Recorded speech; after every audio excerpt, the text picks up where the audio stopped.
Alhamdulillah.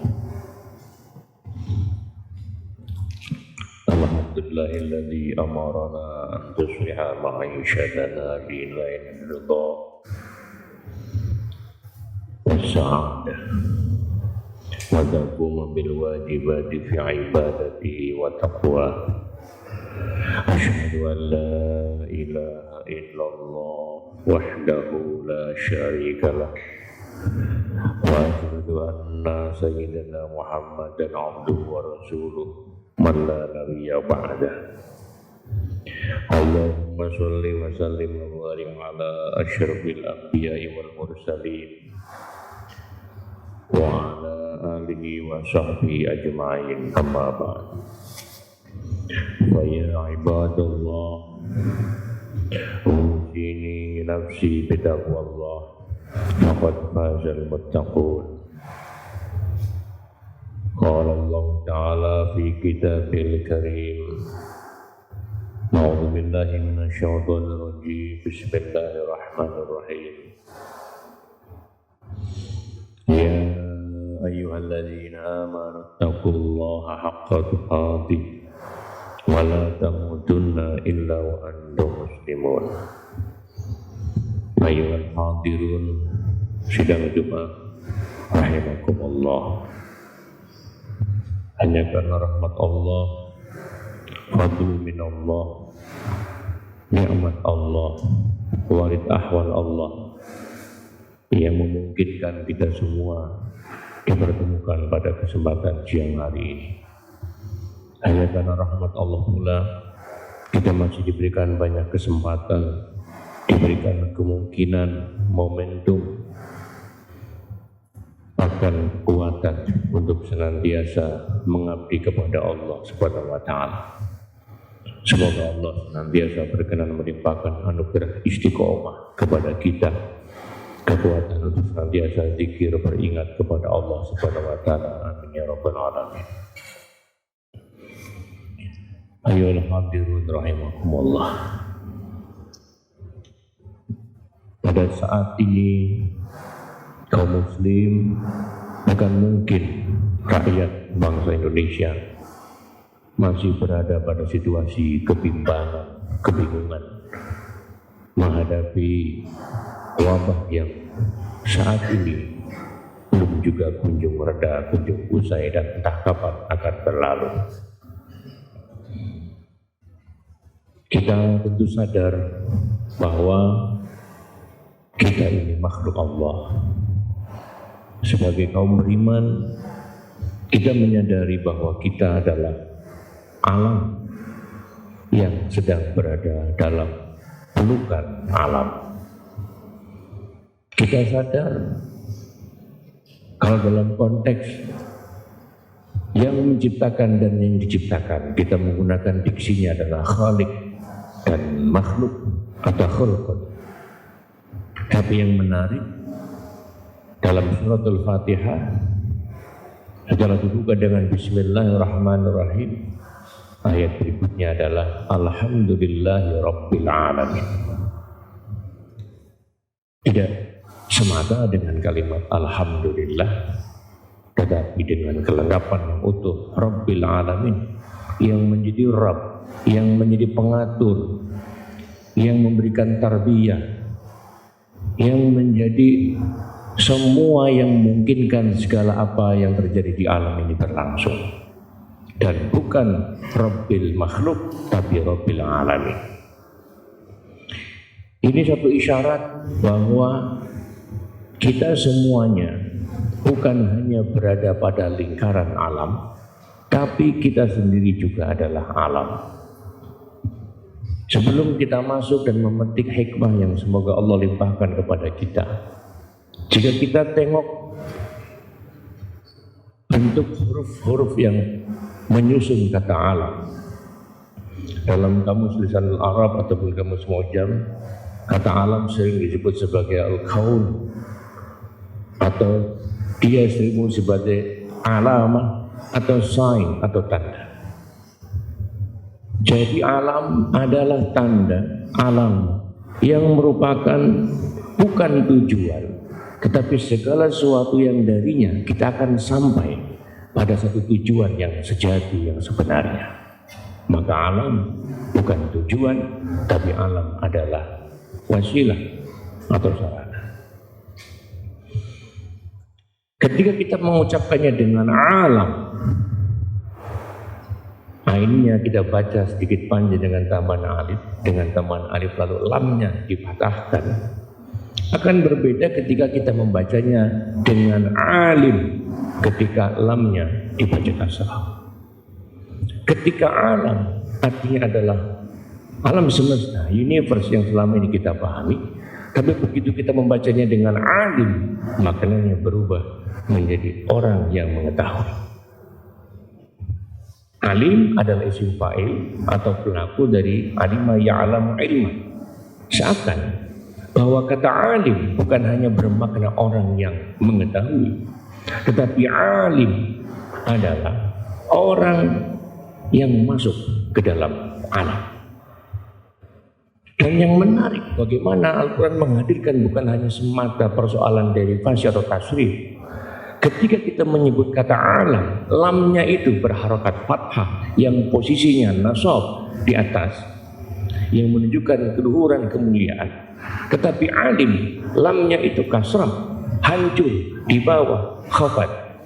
Itu untuk menunjukkan bahwa siapapun untuk masuk ke dalam alam, untuk bisa memahami alam, tidak mungkin kalau dia tidak tawadhu, kecuali harus turun merendah seperti kasrah yang berada di bawah lam.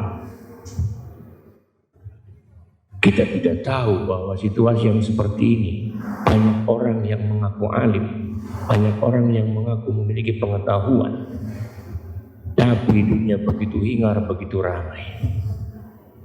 Semua orang merasa pintar, semua orang merasa paling punya banyak pengetahuan.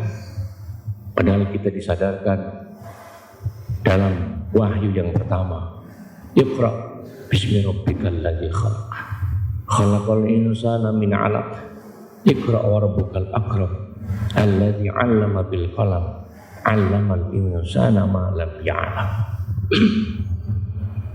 Seorang alim yang mengetahui, tentu saja pengetahuan yang dimiliki oleh seorang siapapun kita adalah bukan pengetahuan yang menyeluruh. Pengetahuan kita berbeda dengan Allah memiliki pengetahuan. Pengetahuan kita hanyalah predikat yang ada pada diri kita. Kita bisa membayangkan dalam kehidupan seorang dihargai, dihormati karena dia memiliki ilmu. Sehingga sebenarnya yang dihargai adalah ilmunya, bukan personnya, bukan orangnya. Karena ilmunya sudah menumbuh menjadi identitas dalam dirinya, orang itu pun dihargai. Tapi begitu ilmu itu lepas dari dirinya, maka orang tersebut tidak lagi diberikan penghargaan, bahkan mungkin diremehkan. Bagaimana mungkin kok bisa seseorang bisa kedatangan ilmu dan bisa ditinggalkan ilmu?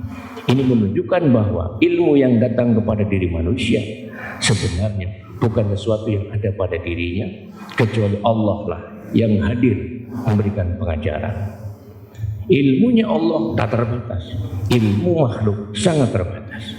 Manusia tidak bisa mengetahui secara detail setiap persoalan, setiap satu hal. Sebaik yang kulihat juz'iyat itu tidak mengetahui, sementara ilmu Allah mengetahuinya, bukan sesuatu yang di luar dirinya. Seakan-akan kalau ilmu pada manusia itu adalah pengetahuan yang jauh di luar dirinya, sedangkan ilmu dari Allah Subhanahu wa taala adalah al-ilmu, tidak lain adalah kehadiran Allah itu sendiri. Perkenankan Al-Fakir menyampaikan, kita pernah mendengar bahwa Allahu nur samawati wal ardh. Allah itu nur, Allah itu cahaya. Dan al-ilmu nur, ilmu juga cahaya. Jika demikian adanya, Allahu nurun, al-ilmu nurun, maka sejatinya al-ilmu adalah Allah itu sendiri.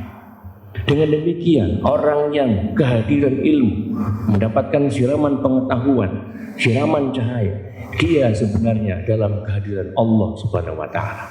Bisa dibayangkan jika pengetahuannya demikian, lalu tiba-tiba seorang mengklaim, mengaku bahwa dirinya merasa punya pengetahuan, maka dia menafikan kehadiran Allah Subhanahu wa Ta'ala. Maka apa yang terjadi jika ini terjadi pada satu bangsa, satu masyarakat, satu pribadi yang merasa pintar, bahwa pintarnya karena usaha upayanya sendiri. La haula wala quwata illa billahil aliyil azim. Ini seperti orang yang kaya raya, orang yang sukses, yang berhasil, karena dirinya mengklaim semuanya adalah atas usaha dirinya sendiri. Dan yang menarik tentu saja kaitannya dengan ilmu pengetahuan. Karena kehadirannya Allah, ia begitu wajib, ia begitu penting. Bahkan prinsip pentingnya sebagaimana prinsip pentingnya sholat atau ketersambungan kepada Allah. Kita tahu hukum sholat itu fardu. Fardu itu lebih dalam dari wajib. Fardu itu seperti keniscayaan, sebagaimana orang harus bernapas ketika dia hidup. Sholat itu fardu. Bagaimana dengan ilmu? Talabul ilmi faridatun ala kulli muslimin. Mencari ilmu itu fardu. Karena talabul ilmi ay makna talabullah. Ini yang dalam konteks ilahi anta maksudi waridhoka matlubi. Bahwa mencari ilmu jangan diartikan hanya sebagai upaya untuk mengeksploitasi dunia semata. Hanya untuk gagah-gagahan, sombong-sombongan, pintar-pintaran. Mencari ilmu adalah semakin menyadari kehadiran Allah Subhanahu wa Ta'ala fi kulli lamhatin wa nafasin, dalam kita gerak-gerik kehidupan kita sehari-hari. Sidang jemaah rahimakumullah, akhir mencoba memberikan pesan bahwa kaitannya dengan ilmu, karena kita dikepung dalam alam yang merupakan seluruh ilmu itu sendiri. Begitu banyak, bukan hanya begitu banyak, terlalu banyak, bukan terlalu banyak. Setiap waktu, setiap saat Allah melimpahkan ilmu, cahayanya terus menerangi. Tapi kita tidak pernah mau memetik ilmu yang Allah berikan. Begitu banyak persoalan kehidupan yang menghampiri kita, tapi tidak menjadi makna sama sekali. Begitu banyak problem kehidupan yang menghampiri kita, suka, duka, lara, tapi tak jadi makna sama sekali. Karena kita tidak pernah membuka ruang kelas dalam kehidupan kita di hadapan Allah Subhanahu wa Ta'ala. Begitu banyak hal-hal yang menghampiri kita, tapi sama sekali kita tidak memberikan dampak. Karena kita kita meninggalkan ruang kelas yang semestinya kita siapkan. Ruang kelas itu ada dalam hati kita yang selalu dikotori dengan sampah-sampah, sehingga cahaya pengetahuan tidak pernah turun. Kalaupun turun, kita tampilkan sekali, kita tolak kembali karena kita tidak bersedia menerima kehadirannya. Dalam hal ini kita mungkin sadar diri kita terdiri dari prinsip jasmani, nafsani, dan ruhani. Syekh Nabila pernah memberikan satu penegasan. Ciri bahwa seorang telah ditempatkan pada makomnya oleh Allah adalah ketika ia ditempatkan, ia memberikan nataij, memberikan hasil dari apa yang Allah tempatkan. Kita ada dalam jasmani, ada nafsani, ada rohani. Sholat yang selama ini kita kerjakan sejak kita akil balik, atau mungkin sejak kita hijrah, kita mulai menyelenggarakan sholat, tapi ternyata kita renungkan, apakah dampak sholat itu sudah memberikan sampai ke jasmani, nafsani, dan rohani? Jangan-jangan asal dampak dari sholat hanya baru impactnya terasakan oleh jasad saja. Padahal dalam diri kita ada nafsani, ada rohani. Ini seperti orang yang rajin melakukan fitness, tubuhnya besar, tubuhnya kuat, tapi ketika menghadapi kehidupan, dia melempem. Ketika dihadapkan dengan satu persoalan, dia kabur, lari tunggang langgang. Sebagaimana dengan sholat, kita lakukan sholat setiap waktu, tapi ternyata efeknya baru sampai pada efek jasadiyah, efek lahiriah, efek badan saja. Mungkin jidat kita menghitam, mungkin dengkul kita lebam, mungkin badan kita pegal-pegal, tapi tidak menembus pada nafsani ataupun ruhani. Mungkin baru sampai sadar, belum masuk ke kalbu, belum masuk ke fuad, belum masuk ke dalam lub, apalagi ke dalam sin. Sehingga pantas saja orang sholat setiap waktu, tapi tidak memberikan dampak boro-boro kepada lingkungan dan masyarakat, bahkan bangsa, tapi kepada dirinya sendiri pun tidak memberikan dampak sama sekali. Kita tahu korupsi merajalela di mana-mana, bahkan dalam dunia yang sedang dijangkitin oleh wabah.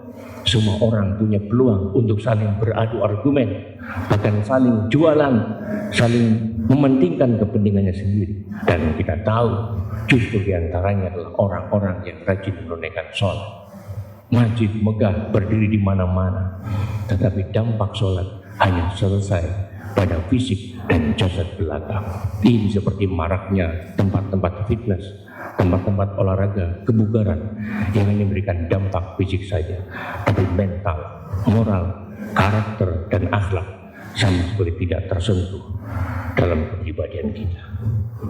Barakallahu li wa lakum fil Qur'anil azim wa ja'alni wa iyyakum bima fihi minal ayati wa dzikril hakim. Innahu huwal tawwabur rahim. A'udzu billahi minasy syaithanir rajim. Bismillahirrahmanirrahim. Wal 'asri innal insana lafi khusrin illa alladziina aamanu wa 'amilus shalihati wa tawassaw bil haqqi wa tawassaw bis sabr. Wa qur rabbighfir warham wa anta arhamur rahimin.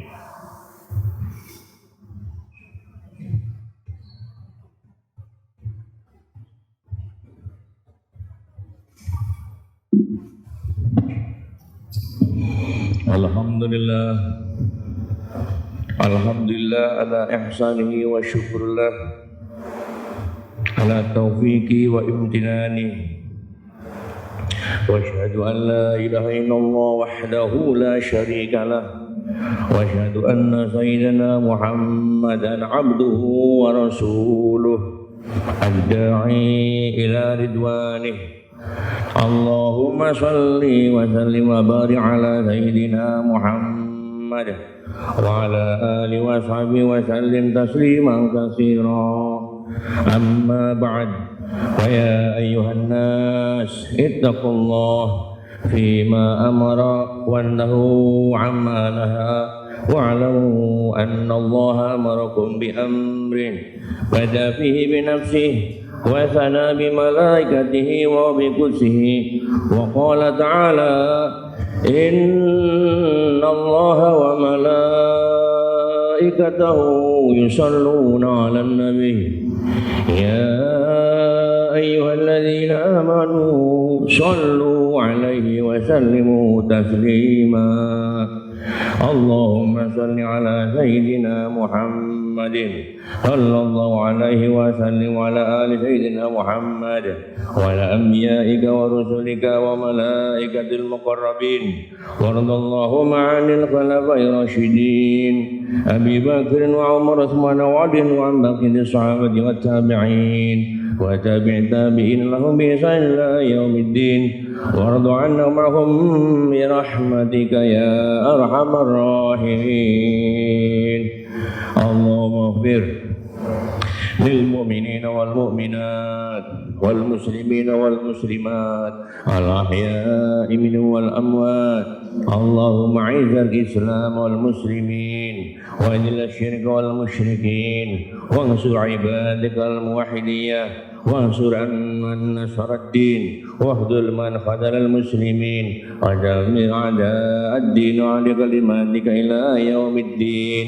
اللهم ادفع عنا البلاء والوباء والزلاء والقرانة والمحنة وسوء الفتنة والمحن ما ظهر منها وما بطن عن بلدنا إندونيسيا خاصة وسائر البلدان المسلمين عامة يا رب العالمين. اللهم اكرم هذه الأمة المحمدية بجميع العوائد في دارين إكراما لما جعلتها من أمته صلى الله عليه وسلم. اللهم اغفر لأمة سيدنا محمد. اللهم ارحم أمة سيدنا محمد. اللهم استر أمة سيدنا محمد.